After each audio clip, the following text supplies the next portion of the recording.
Meus irmãos, estamos tratando sobre um assunto que nós temos interesse, curiosidade, que é sobre as últimas coisas. Nós vimos uma primeira parte sobre as últimas coisas, no que diz respeito ao que vai acontecer individualmente conosco.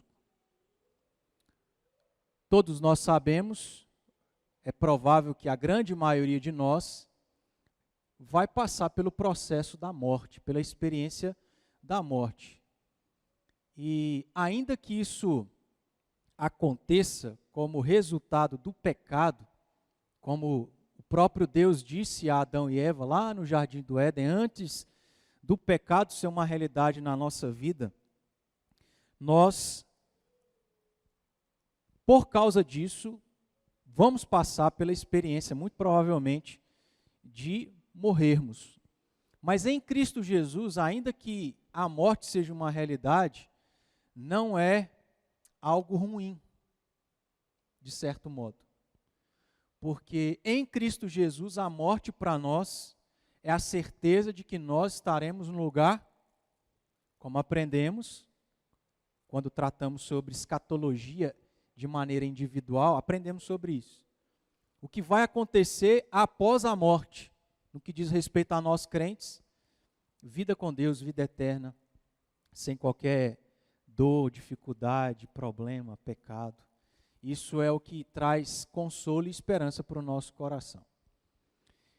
E tratamos de outras coisas relacionadas a isso. Então, só quero aqui recapitular para que os irmãos não esqueçam de que quando a gente fala sobre as últimas coisas ou sobre escatologia, a gente trata sobre um primeiro aspecto que diz respeito às coisas relacionadas a nós individualmente, morte e o que vai acontecer após a morte.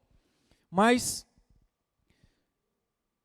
a partir da última quinta-feira, nós então vimos um segundo aspecto desse assunto, que é as últimas coisas, ou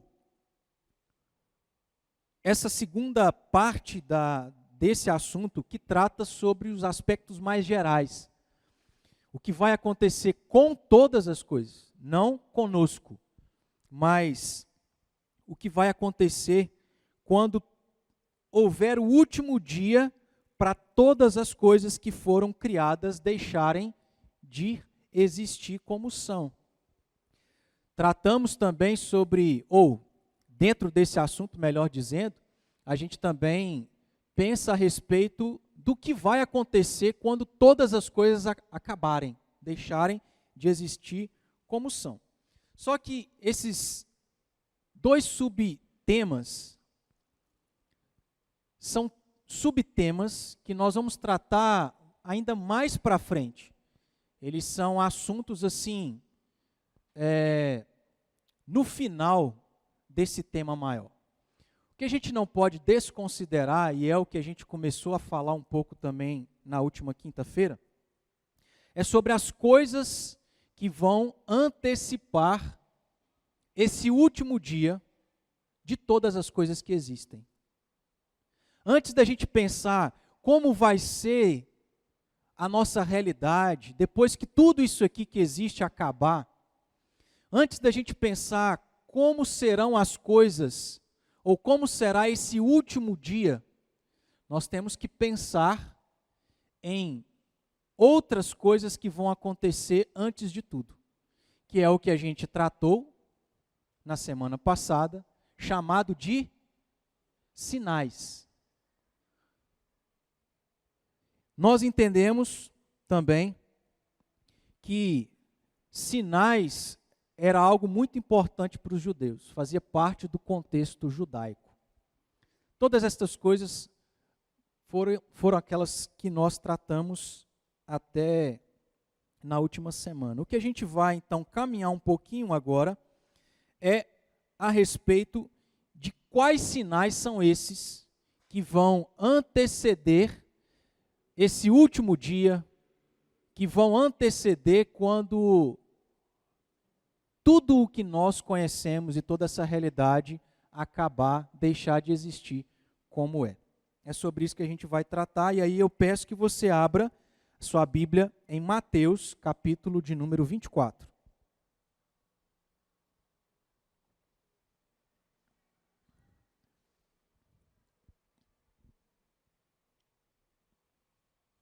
Mateus, capítulo de número 24.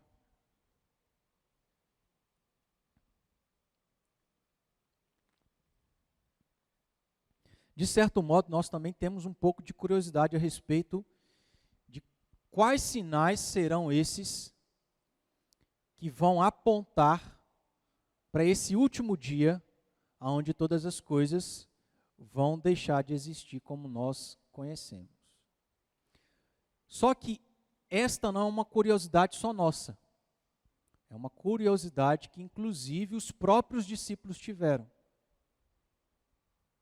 E é isso que o texto de Mateus 24, pelo menos os primeiros versículos, vão mostrar para nós. Mais especificamente, nós vamos olhar aqui o versículo 3, para depois a gente olhar e entender um pouco o contexto que os versículos 1 e 2 nos ajudam nisso. Mas primeiramente, olha aí o versículo 3. É um versículo que a gente também leu na última semana, mas para a gente relembrar. Diz o texto, que no Monte das Oliveiras achava-se Jesus assentado, quando aproximaram dele os discípulos, em particular, e lhe pediram, dize-nos, quando sucederão essas coisas. E agora observe, e que sinal haverá da tua vinda, e também que sinal haverá da consumação do século. Nós estudamos na última semana a respeito do que é, o que significa esse termo, consumação do século. É outro termo para falar dos últimos dias, dos dias finais e etc. Qual que é a versão aí? King James. Como é que está? Final dos tempos. Então são expressões que vão variar, mas os próprios discípulos usam essa expressão aqui como nós acabamos de ler. Que sinal haverá da tua vinda e que sinal haverá da consumação do século? Essa era uma curiosidade também dos discípulos, não só nossa nos nossos dias, mas inclusive dos discípulos. E aí, por que os discípulos tiveram essa curiosidade? Por que eles fizeram essa pergunta a Jesus? Será que foi do nada? Obviamente que não, né? Se você olhar os versículos 1 e 2, a gente tem um pouco do contexto do que aconteceu para que os discípulos fossem levados a ter essa curiosidade e indagar a Jesus a respeito daquilo que a gente também tem curiosidade e quer saber. Quais são esses sinais que vão apontar ou indicar que a consumação do século, ou os últimos, ou o final dos tempos, ou os últimos dias, estão de fato às portas, estão para chegar e para acontecer.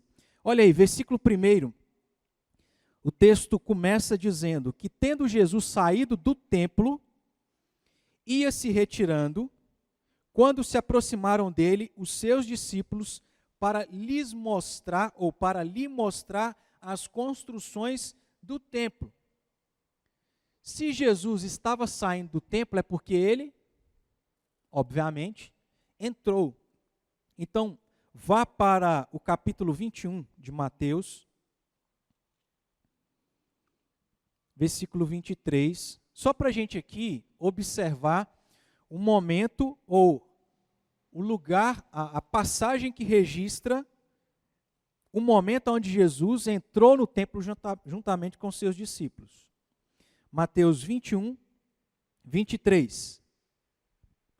Tendo Jesus chegado ao templo, estando já ensinando, acercaram-se dele os principais sacerdotes e os anciãos do povo, perguntando: com que autoridade fazes estas coisas? E quem te deu esta autoridade? Aí, como nós acabamos de observar, versículo 1 do capítulo 24, é o registro do momento em que ele, depois de ter ensinado, ter feito certas coisas, ter respondido algumas perguntas, ele então sai. Tendo Jesus saído do templo, ia se retirando quando se aproximaram dele os seus discípulos para lhe mostrar as construções do templo. Jesus entra no templo, faz algumas coisas, fica ali por um tempo, ele então, concluindo o que tinha que fazer naquele lugar, sai. E ao sair, o que acontece? Os discípulos passam a mostrar a Jesus as construções ou a construção do templo. Não sei se você teve curiosidade ou já teve curiosidade, eu poderia ter feito isso, mas eu não consegui fazer. Mas não é difícil. Depois você vai lá no Google, inclusive dá para a gente fazer até isso agora, né, com o seu celular aí. Depois vai lá e coloca Templo de Herodes. Você vai ver algumas imagens a respeito da grandiosidade desse templo. Vamos nos lembrar, irmãos, que no Antigo Testamento, através de Moisés, Deus habitava em um tabernáculo, uma tenda. Isso. Deus habitava numa tenda. Como o povo estava peregrinando para ir para o deserto, ou melhor, peregrinando para ir para a terra de Canaã, então, ora eles estavam num lugar, ora eles estavam em outro. O povo de Israel era um povo nômade. Então, Deus não tinha um lugar fixo. Não dava para construir um templo de pedras para que aquilo ali fosse o local fixo do povo adorar a Deus e de Deus se fazer presente. Como o povo não tinha chegado na terra prometida, então ele habitava em tendas. Quando o povo entra na terra prometida, Saul governa, depois Davi o substitui, Davi deseja construir uma morada para Deus. Lembra lá da passagem? Ele tem esse intento no coração, mas Deus não tinha para ele fazer isso. Então ele prepara tudo que era necessário para que Salomão, como Deus já havia dito, construísse a morada de Deus. Salomão constrói, depois de alguns anos é concluído, e no período do governo de Salomão foi o período onde o povo de Israel viveu o ápice, o momento mais glorioso. E aí nós temos o templo de Salomão, a morada de Deus. Porém, como nós sabemos a respeito da história do povo de Israel, esse povo veio pecando. Por causa do pecado, Deus castiga, levanta povos para tratar com o povo de Israel. Aí vem uma série de povos, inclusive dentre esses povos, os babilônicos, como nós aprendemos quando aqui expomos o livro de Esdras, no domingo à noite. Os babilônicos dominam sobre o povo de Israel, destroem o templo, através então de Ciro, através do rei agora me fugiu a mente aqui, mas através de um rei persa, o povo retorna para Jerusalém e aí eles começam a reconstruir o templo. Eles reconstroem, mas não é com a mesma grandeza como nos dias de Salomão. O tempo passa, os romanos dominam sobre o povo de Israel, e aí Herodes reconstrói ou melhora aquilo que os judeus israelitas haviam feito no tempo lá de Esdras e Neemias. Inclusive, irmãos, os historiadores dizem que para os judeus o que Herodes fez foi uma profanação. Mas o fato é que então nos dias de Jesus o que tinha era isso que foi mostrado aí, o templo de Herodes, que era algo grandioso, suntuoso, algo belo, uma das mais belas e na verdade a mais bela das construções daquela época, daqueles dias. E aí o que os discípulos fazem? Eles se orgulham daquele lugar porque era um lugar especial para o povo de Israel. E comentam com Jesus. Olha, como está aí no versículo 1, capítulo 24. Aproximando dele os seus discípulos, porque eles entraram no templo, agora saíram. E ao saírem, eles podem avistar a beleza externa do templo. e comentam com Jesus: olha a construção do templo. Se a gente ir para os textos paralelos, vá, por exemplo, para Marcos capítulo 13.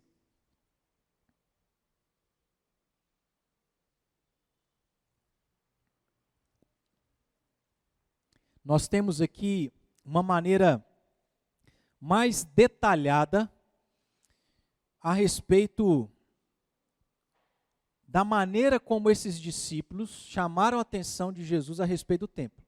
Nós temos em Mateus, então, só dizendo que os discípulos mostram as construções do templo a Jesus. Em Marcos 13:1, nós temos aqui um acréscimo, que diz: ao sair Jesus do templo, disse-lhe um de seus discípulos: mestre, que pedras, que construções. Para quem está vendo The Chosen, né? E aí eu tenho que tomar cuidado para não dar spoiler. Mas tem um discípulo lá que eles colocaram como arquiteto. Eu até imagino, assim, é lógico que nós não sabemos se está certo, mas dá até para imaginar que quem foi o discípulo que chamou a atenção para as belas construções deve ter sido esse discípulo, por ter sido arquiteto, né? Mas enfim, é só uma brincadeira aqui.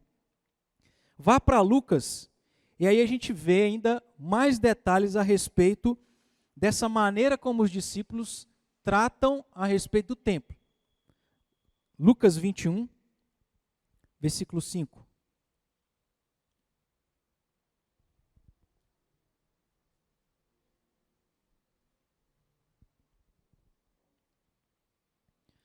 Lucas 21, versículo 5. Falavam alguns a respeito do templo. E aí veja como Lucas descreve o que os discípulos falaram. Como estava ornado de belas pedras e de dádivas. Porque eles entraram, após saírem, eles comentam com Jesus: olha a casa de Deus, como nos dias de Herodes, é um lugar belo, grandioso. E é por isso que Jesus, lá no versículo 2 do capítulo 24, que é o texto que nós estamos, volta lá, Jesus então responde. Perceba, meus irmãos, o contexto, tá? Eles estavam no templo, saem do templo, comentam sobre o templo com Jesus, e ao comentar, Jesus então também comenta. Capítulo 24 de Mateus, versículo 2. O que Jesus comenta? Ele, porém, lhes disse: não vedes tudo isso? Olha só como que Jesus quebra o clima, né? Ele diz a respeito do templo: em verdade vos digo que não ficará aqui pedra sobre pedra que não seja derribada. Em outras palavras, Jesus estava falando o quê? Que em relação àquele lugar especial, importante para os judeus, belo, grandioso, isso tudo ia ser destruído, derribado. O templo deixaria de existir. Não ficaria pedra sobre pedra. Meus irmãos, nós ficamos abismados, assim, deslumbrados com construções belas, né? Eu queria ter a oportunidade em Dubai para ver aqueles prédios tão belos e altos, né? A gente fica deslumbrado com essas grandes construções. Era mais ou menos o mesmo sentimento dos discípulos em relação ao templo, mas de uma maneira especial, porque o templo era importante para os judeus, importante para os israelitas. De maneira que, se Jesus estava profetizando que aquele local seria destruído, o sentimento dos discípulos é que, para que isso acontecesse, só podia significar que o fim do mundo estava para acontecer. É isso que eles interpretam, é isso que eles sentem em relação ao fato de que o símbolo mais importante, maior para os judeus e para os israelitas, deixaria de existir. É como se fosse para o mundo acabar. E às vezes a gente tem esse sentimento, né? De que se determinada coisa acontecer, é tão assim impossível, é tão trágica, que não pode significar outra coisa a não ser Jesus está para voltar. Só pode ser os fins dos tempos. Exemplo, nas devidas proporções. A pandemia trouxe um pouco desse sentimento para nós. Uma coisa assim inesperada, uma coisa, de certo modo, nunca antes vista, que acontece e é global, que a gente só tem um único sentimento a não ser, só pode ser os fins dos tempos. Não é assim? Então não era diferente para com os discípulos. E aí no versículo 3, que é o versículo que nós lemos no início, do capítulo 24 aí de Mateus, ao aproximarem dele os discípulos, em particular, lhe pediram: dize-nos, quando sucederão estas coisas? Ou seja, a destruição do templo. E que sinal haverá da tua vinda e da consumação do século? Porque para eles, a destruição do templo só podia significar a volta de Jesus Cristo, o fim de tudo.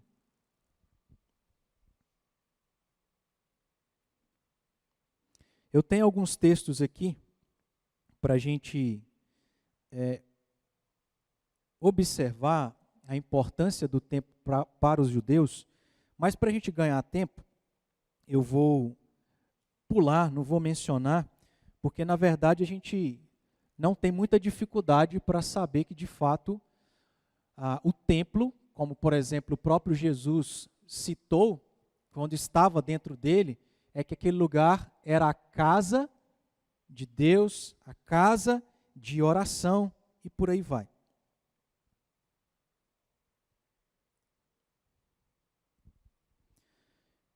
Tudo isso que nós estamos falando, irmãos, é para a gente entender o contexto do porquê o que levou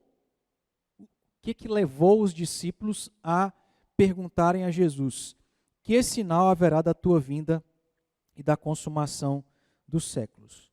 O que Jesus, então, vai responder é sobre os sinais. Então, eu vou repetir, para ser cansativo. Jesus entra no templo, sai do templo. Os discípulos comentam a respeito da beleza do templo, e o comentário de Jesus a respeito do templo é: não vai ficar pedra sobre pedra. Diante disso, os discípulos perguntam: quais serão os sinais, quando isso estiver para acontecer, e dos fins dos tempos? Aí Jesus responde: quais são esses sinais, a partir aí do versículo de número 5.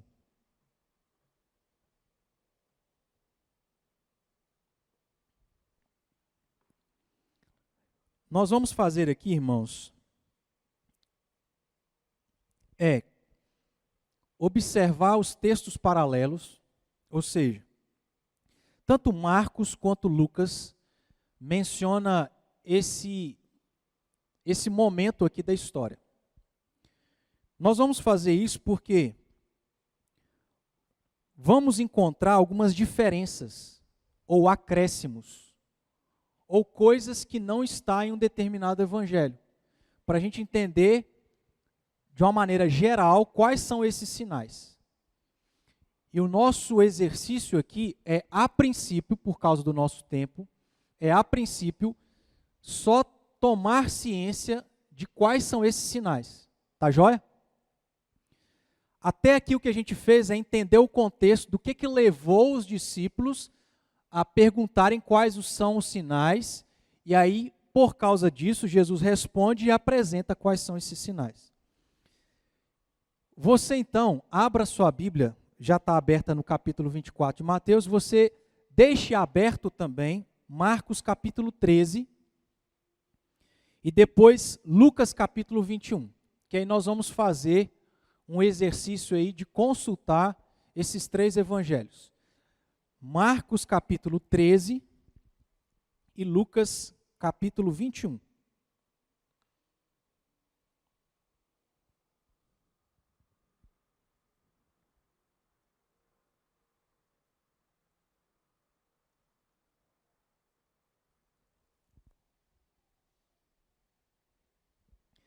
Primeiramente, em Mateus 24, versículo 5, Jesus apresenta qual é o primeiro sinal.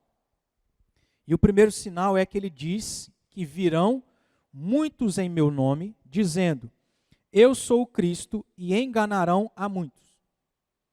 Lá em Marcos 13, versículo 6, aparece a mesma coisa. Não tem nada omitido e nem nada acrescentado. Mas em Lucas 21, versículo 8, tem um acréscimo, ainda que não seja assim tão importante para aquilo que a gente tem como objetivo aqui, que é tomar ciência a respeito de quais são os sinais. Em Lucas 21, versículo 8, diz, ou é acrescentado aí: chegou a hora, não os sigais. Ok. Qual é o primeiro sinal? O primeiro sinal é que nos últimos dias, quando os últimos dias estiverem para acontecer, muitos em nome de Jesus vão dizer: eu sou o Cristo, e enganarão a muitos. Se Deus quiser, a partir da próxima semana, a gente vai entrar um pouco mais a fundo desses sinais, o significado, etc. Mas, à medida que a gente for aqui falando sobre esses sinais, vá pensando aí se talvez eles não estão acontecendo nos nossos dias, para a gente, assim, já ter mais ou menos uma ideia aonde nós estamos, né? Então, o primeiro sinal: virão muitos em nome de Jesus, dizendo: eu sou o Cristo, e enganarão a muitos. Segundo sinal, capítulo 24 de Mateus, versículo 6. Qual é esse segundo sinal? Ouvireis falar de guerras e rumores de guerras. Em Marcos capítulo 13, versículo 7, aparece a mesma coisa. Em Lucas capítulo 21, versículo 9, só é acrescentado aí, além de ouvir falar de guerras e rumores de guerras, também revoluções. Segundo sinal. Terceiro sinal, volte para Mateus 24. Versículo 7. Se levantará nação contra nação, reino contra reino. Tanto em Marcos quanto em Lucas aparece a mesma coisa. Estamos no terceiro sinal. Quarto sinal, ainda no versículo 7 de Mateus 24. Haverá fomes e terremotos em vários lugares. Em Marcos 13, 8, a mesma coisa. Em Lucas 21, 11, tem um acréscimo. Então, se você quiser abrir aí, diz aí, ou é acrescentado a respeito, além de fomes e terremotos em vários lugares, epidemias, coisas espantosas e também grandes sinais do céu. Esse é o quarto sinal. Quinto sinal, Mateus 24, versículo 9. Diz aí: sereis atribulados e vos matarão. Então perceba, irmãos, um dos sinais, depois a gente vai entender em que momento esses sinais se aplicam. Mas um desses sinais, inclusive, é que muitos cristãos vão morrer. Isso já adianta um assunto do qual algumas pessoas entendem de que forma? De que o crente não vai passar por um grande momento nesses últimos dias. Mas Jesus está dizendo que um dos sinais é que cristãos serão mortos. Além de atribulados, serão mortos. Continuando o versículo 9. Sereis odiados de todas as nações por causa do meu nome. Aí vai para Marcos, versículo 9, 12 e 13.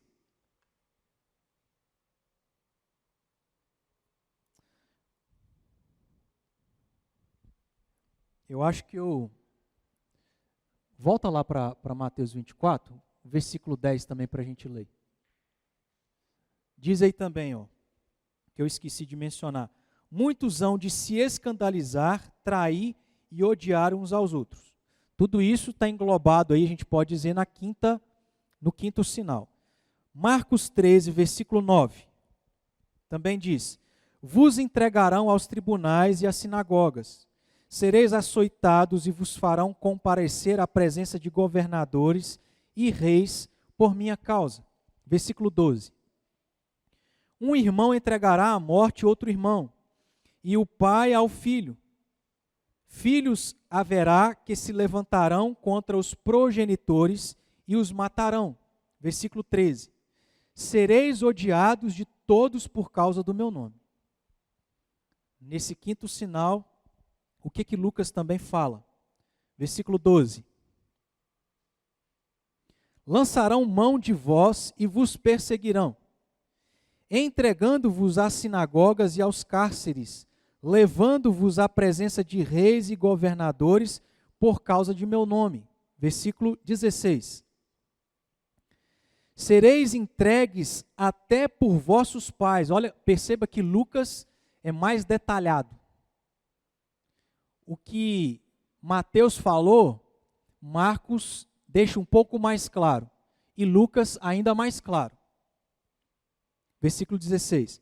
Sereis entregues até por vossos pais, irmãos, parentes e amigos, e matarão alguns dentre vós. 18. De todos sereis odiados por causa do meu nome. Quinto sinal. 17? Então pus errado. Quinto sinal. Volta lá para Mateus, por favor.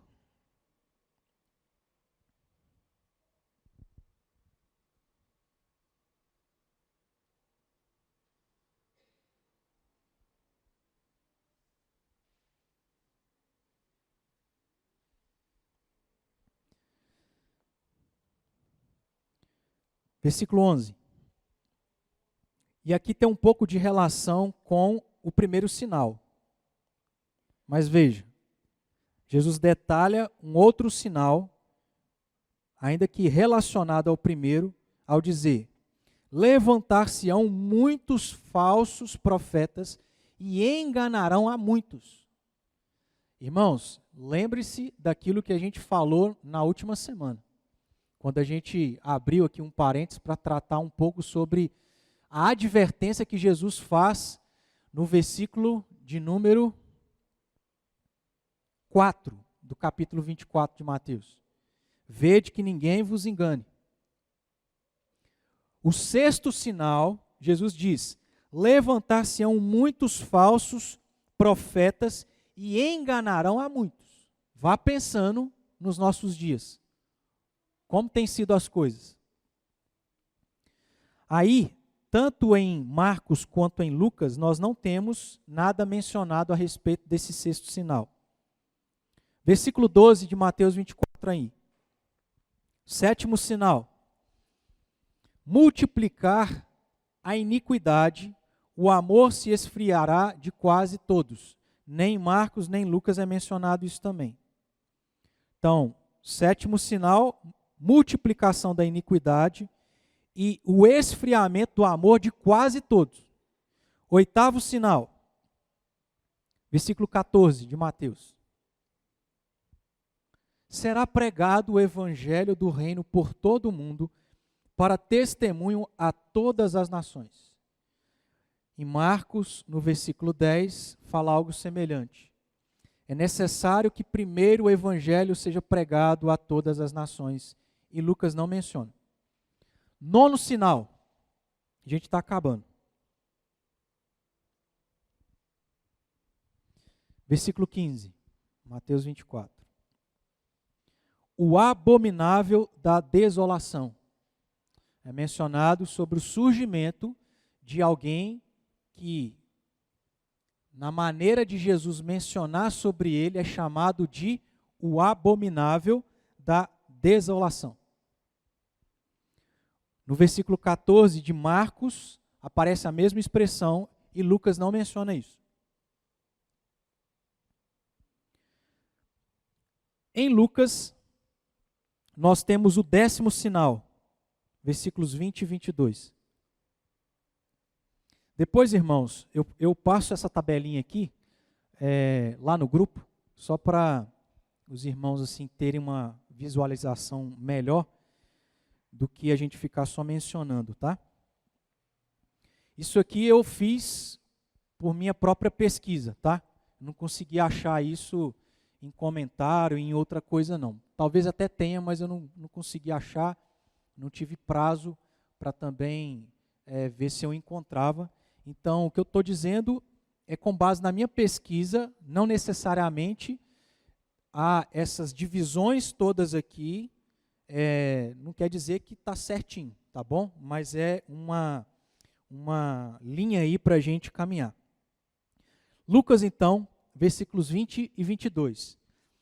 O 10º sinal é que Jesus diz que Jerusalém seria sitiada de exércitos, que haveria devastação, e no versículo 22, seriam dias de vingança. Isso não aparece nem em Marcos e nem em Mateus, somente em Lucas.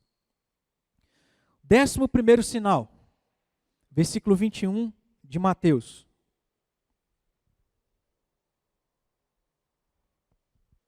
Diz aí: grande tribulação, como desde o princípio do mundo até agora não tem havido e nem haverá jamais. Marcos, versículo 19. Aqueles dias serão de tamanha tribulação, como nunca houve desde o princípio do mundo, que Deus criou até agora e nunca jamais haverá. Lucas, versículos 23 e 24. Haverá grande aflição na terra e ira contra este povo. Cairão a fio de espada e serão levados cativos para todas as nações. E até que os tempos dos gentios se completem, Jerusalém será pisada por eles. Eu vou adiantar uma coisa aqui, que é o que nós vamos tratar na próxima semana. Você vai perceber que Lucas é bem mais detalhista a respeito desses sinais do que Marcos e Mateus. Esses detalhes que Lucas apresenta nos ajuda a entender o significado desses sinais que Jesus disse para os seus discípulos. Porque esses sinais, irmãos, preste atenção nisso aqui, podem ser interpretados de duas formas, de maneira certa, correta. Se aplicam a duas questões, ou a dois momentos. Mas isso a gente vai ver semana que vem.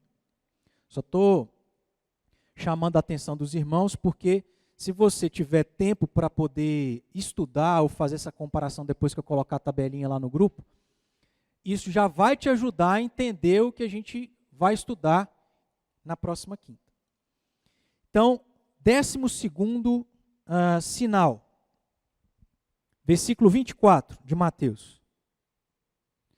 Mais uma vez, Jesus menciona sobre o que ele falou lá no primeiro sinal e também mencionou, porque está relacionado, no 6º sinal.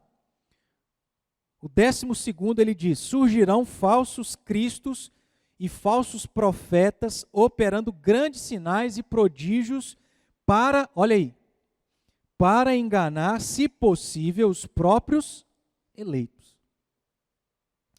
E o que eu havia mencionado é que futuramente a gente vai tratar sobre isso com mais tempo, mas, irmãos, o eleito ser enganado não significa que ele perdeu a salvação.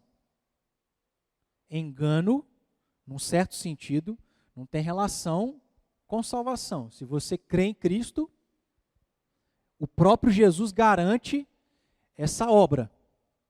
Nada muda isso.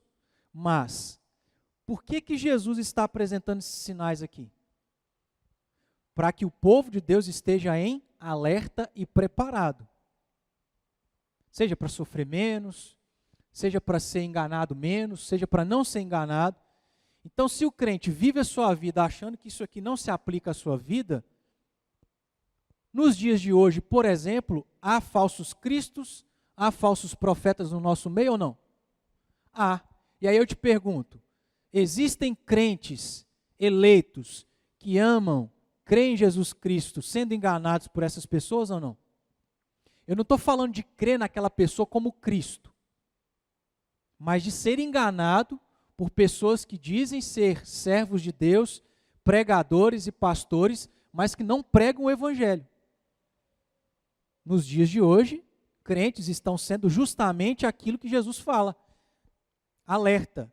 Isso vai acontecer para que, se possível, o eleito seja enganado. É aquela ideia.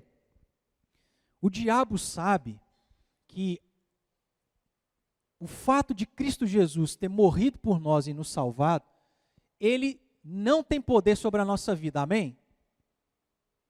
Ele não pode cancelar a salvação que Cristo alcançou por nós na cruz, amém? Mas não é porque ele está vencido que ele não vai tentar te prejudicar. É assim ou não é? Não é porque você tem a certeza da vida eterna que o diabo não vai tentar fazer com que você seja enganado, com que você deixe de ser um crente de oração, um crente de leitura, um crente que sirva, um crente que vem na igreja. É assim, irmãos. Essa é a ideia. E Jesus está dizendo, vão surgir falsos cristos, falsos profetas, operando grandes sinais. Não sei, não é o caso, de pensar se são sinais, se são prodígios verdadeiros ou não, mas nós ficamos deslumbrados com coisas assim, sobrenaturais, não é? Mágica, milagre, o céu se abrindo e a gente ouvindo uma voz grossa. E esses falsos cristos e esses falsos profetas vão fazer grandes sinais e prodígios para enganar. E não entrando no mérito da questão, tem muitos falsos cristos, profetas e pastores, apóstolos, seja lá o que for, o título que for, fazendo grandes sinais e prodígios e enganando muitos. Marcos, versículo 22, é a mesma coisa e Lucas não menciona isso. O último sinal, versículo 29 de Mateus. Jesus encerra dizendo, o sol escurecerá, a lua não dará a sua claridade, as estrelas cairão do firmamento e os poderes dos céus serão abalados. Marcos, nos versículos 24 e 25, repetem a mesma coisa. E Lucas, nos versículos 25 a 27, diz, haverá sinais no sol, na lua e nas estrelas. Sobre a terra, angústia entre as nações em perplexidade por causa do bramido do mar e das ondas. Olha aí, né? Haverá homens que desmaiarão de terror e pela expectativa das coisas que sobrevirão ao mundo, pois os poderes do céu serão abalados. Nossa, irmãos, eu não tinha me atentado para isso. Mas olha aqui, homens desmaiarão pela expectativa das coisas que vão sobrevir sobre o mundo, que vão sobrevir ao mundo. No nosso país tem gente que perdeu as esperanças pela expectativa de 4 anos que parece que vão ser os fins dos tempos, não é? Só que isso não é nada, né? Mas só para chamar a nossa atenção, tá? Temos aqui, dentro daquilo que eu pesquisei e pela minha linha de raciocínio agrupei, 13 sinais. que Jesus apresenta do que vai acontecer quando ele estiver para voltar, quando estiver próximo, preste a acontecer os últimos dias, ou o que vai antecipar os últimos dias. E aí no versículo 30 de Mateus, nós temos então a volta de Jesus Cristo. Verão o Filho do Homem. É o que Marcos e Lucas também falam. Depois desses 13 sinais, aí sim a volta de Jesus Cristo. O que a gente fez aqui, meus irmãos, é um panorama geral, tá? Para que a gente tenha ciência de quais são esses sinais que Jesus relatou aos seus discípulos quando ele foi questionado ao dizer que o templo de Jerusalém seria destruído. Semana que vem, a gente então vai ver ao que Jesus estava se referindo, tá? E o significado de cada um desses sinais. Não quer dizer que nós vamos ver o significado de todos eles só na próxima quinta-feira. Talvez a gente gaste mais tempo para fazer isso aí. Mas, para já ficar aí na sua mente, então, em relação ao que a gente vai ver semana que vem, de ver ao que Jesus estava se referindo e o significado de cada um desses sinais, pensando o seguinte, por exemplo, preste atenção, os discípulos estavam certos em entender ou relacionar a destruição do templo ao fim do mundo ou não? É o que a gente vai se perguntar e tentar responder. Uma segunda pergunta. Jesus, quando falou sobre a destruição do templo, estava se referindo ao fim do mundo ou não? É o que nós vamos tentar responder para aprender.